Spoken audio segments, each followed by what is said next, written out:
What's up, guys? Thanks for joining me today. Like I said previously on my Instagram, today we're doing a Q&A, where I look at you guys' questions. Guys, I'm going to answer them as best as I can, So, got some crazy ones, got some cool ones. Let's get right into it. Also, guys, before we begin, there were a few questions that were similar to each other. A lot of you guys asked a lot of the same questions. Also, if you asked a question that I had covered in a previous video, a lot of you guys asked about recruiting.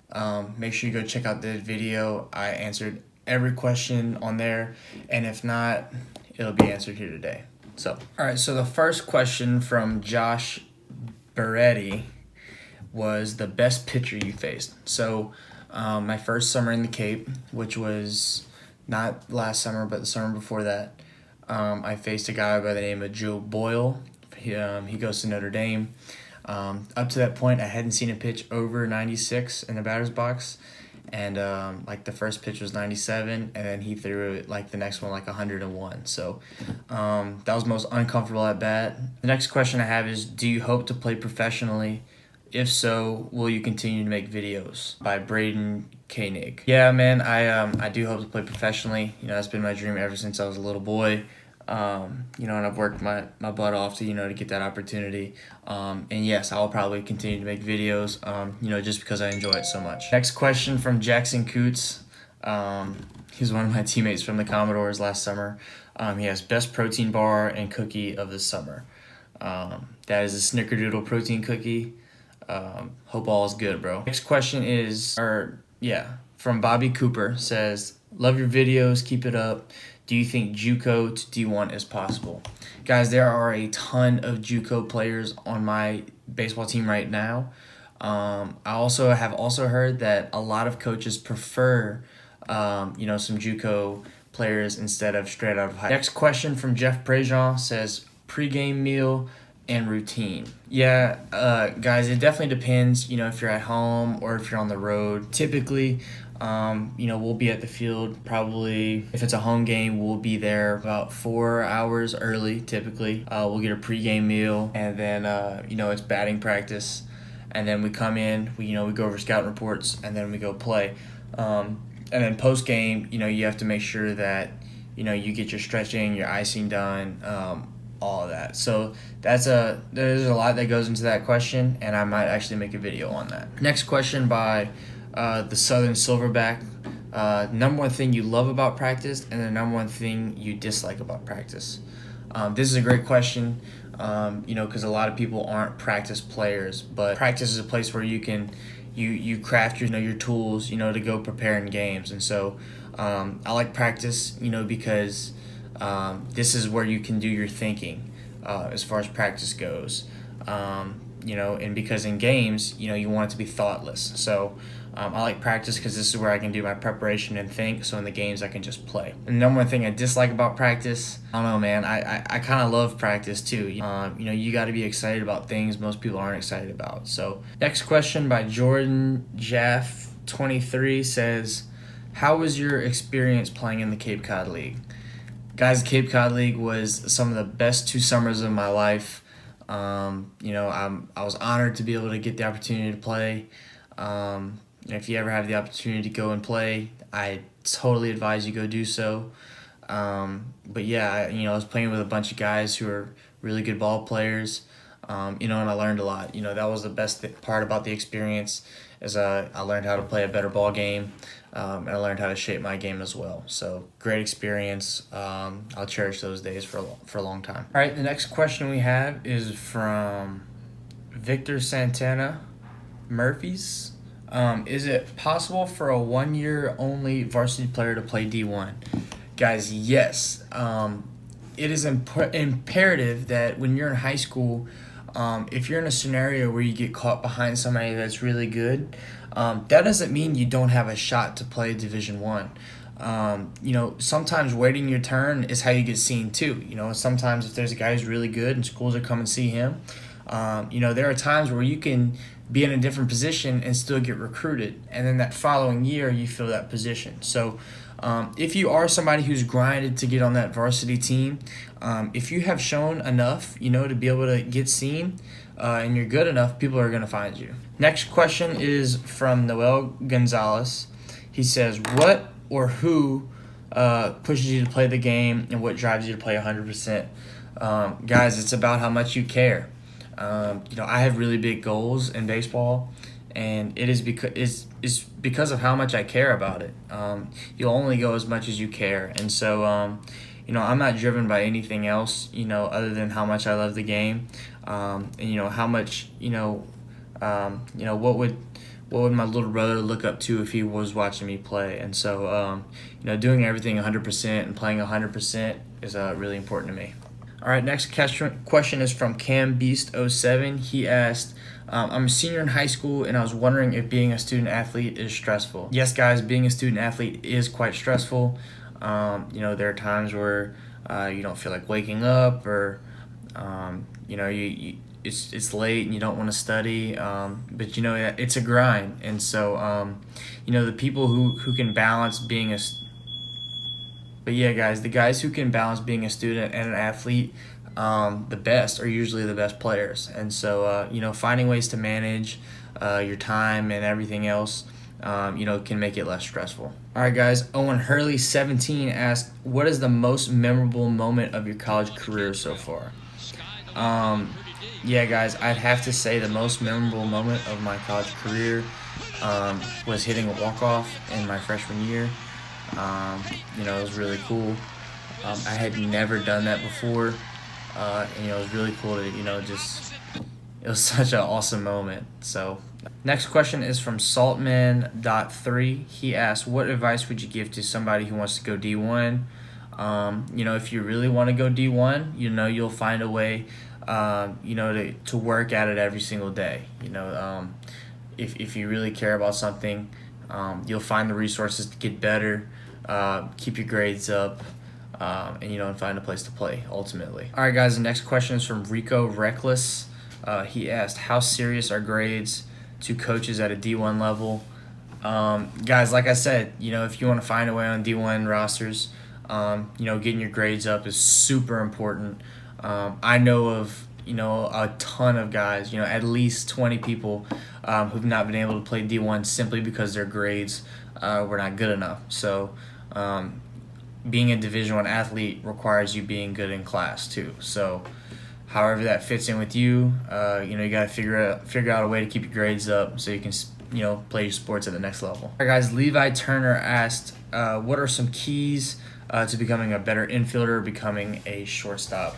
I think confidence. Whenever I think of, whenever I play shortstop the best, or when I play really good defense, it's usually when I'm oozing with confidence. And so, however you handle that, whatever gets you to that confidence marker, to be able to perform at your best, you need to find what that is.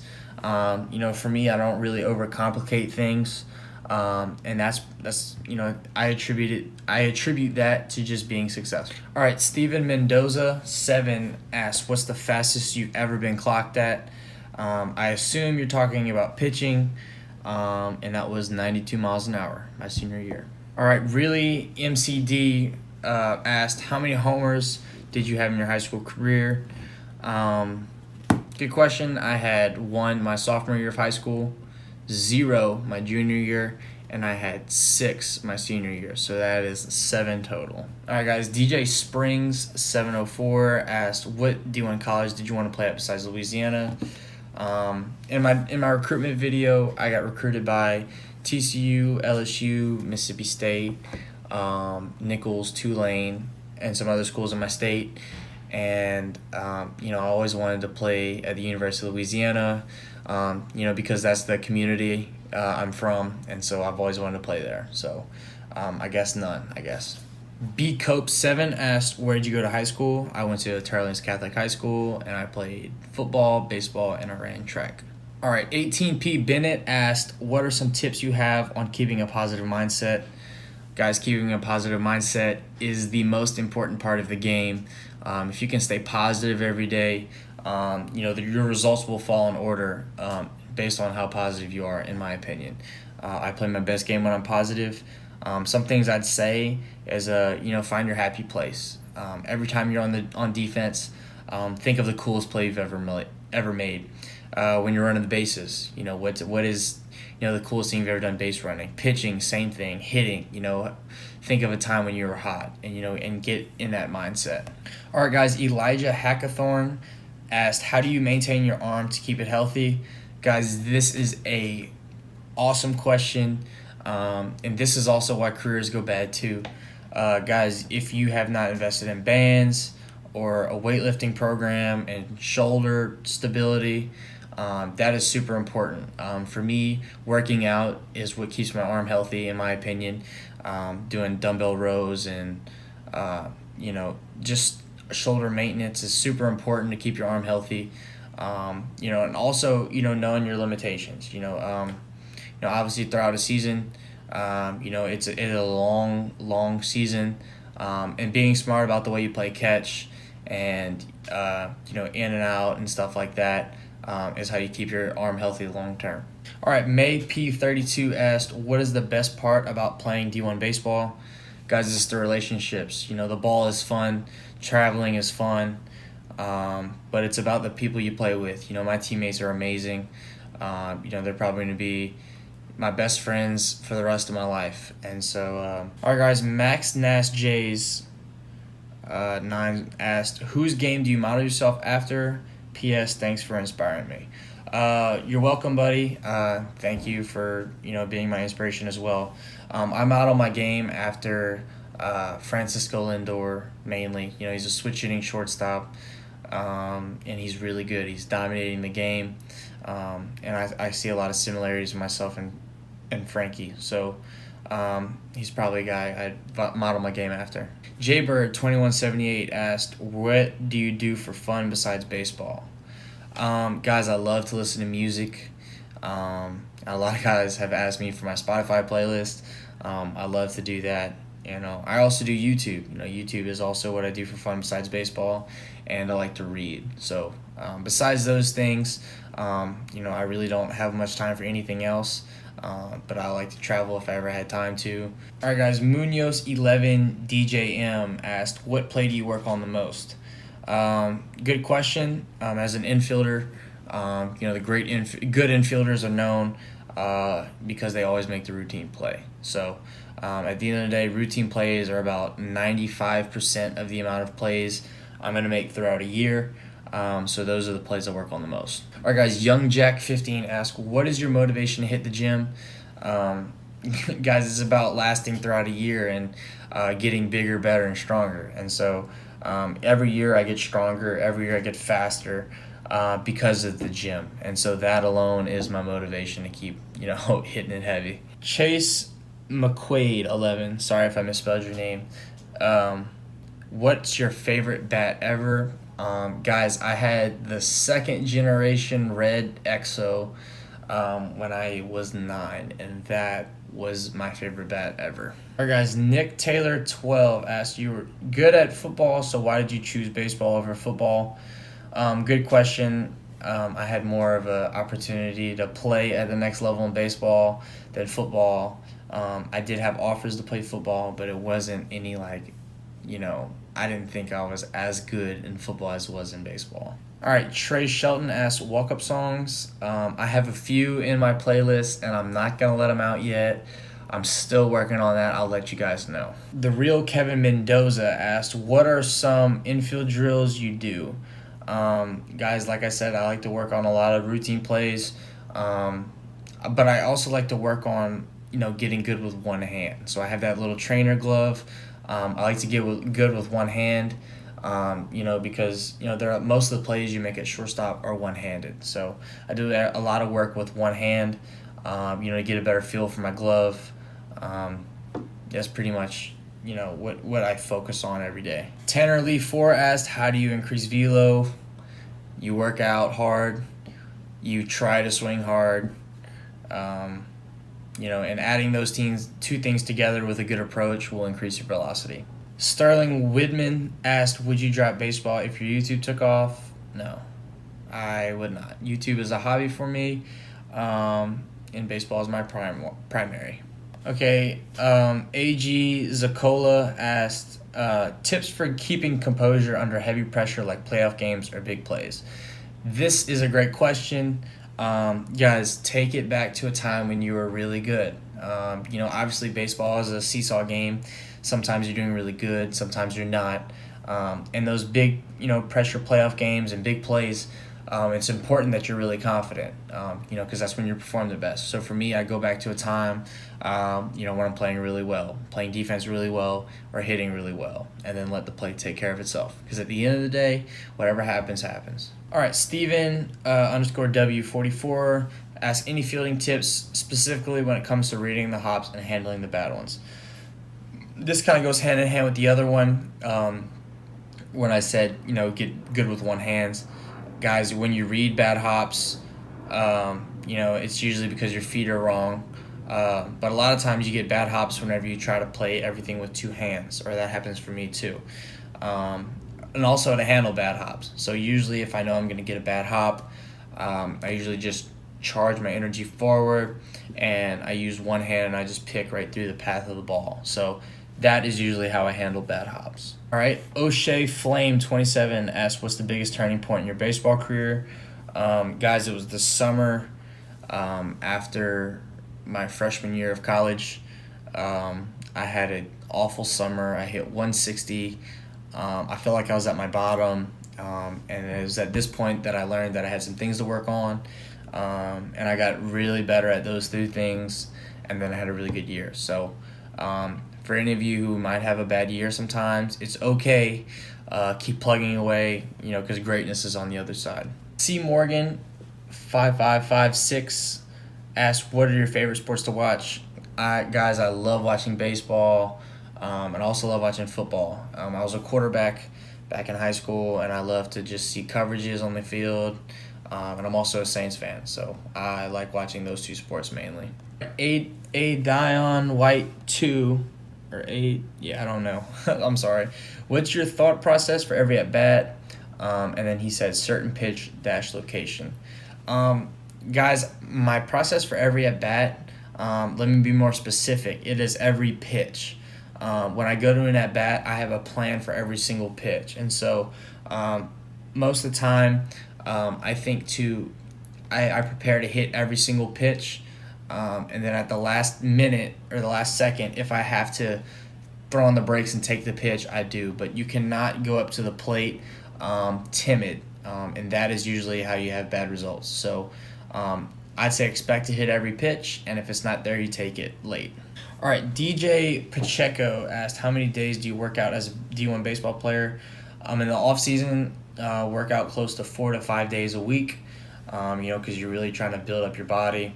And throughout the season, it's closer to around 2 to 3 times a week, mainly because you play games, outside of that. Here guys, Matt Sargent 17 asked, the biggest thing young athletes don't know is that the game is the same. I feel like the game of baseball is the same for me now as it was when I was 12. The only difference in the game is that the ball moves faster. And so, in my opinion, if you're able to continue to play in each level, each transition just gets easier. And so, that's the way I feel about it. All right, guys, Pat Hens asked how many moonshots we hitting this year. I had about 9 last year, and I wanted to get 10. But I don't know, man. I really like hitting doubles. I don't really focus on home runs, but we'll say 10. Hopefully 10. All right, guys. Ryan Strubble asked, best tip for high school players to get to the next level. I kind of harped on this a little bit in my recruiting video. If you want to go see that, go check that out. But it's about, caring, honestly. It always comes down to care. If you care about making it to the next level, every choice, every decision you make will be based around that. And so if you choose to do other things, that is not how you get to the next level. You have to make sure you optimize every opportunity. All right, guys, Cole Spicer asked, when did you start switch hitting? Guys, I've been switch hitting since I was 9. My dad had always worked on it, but when I was 9, I started hitting left and right-handed. I was a natural-born right-handed hitter, and then I picked up left-handed when I was 9. All right, guys, Hutch Ball Out asked, what's your favorite bat to use in game? Right now it's the new Omaha that just came out. I like one-piece bats. But I've swung so many throughout my life. So I'd say that just because that's what I'm swinging right now. Annie Kim asks, what do you do to prepare for a successful season? Guys, it starts in the weight room.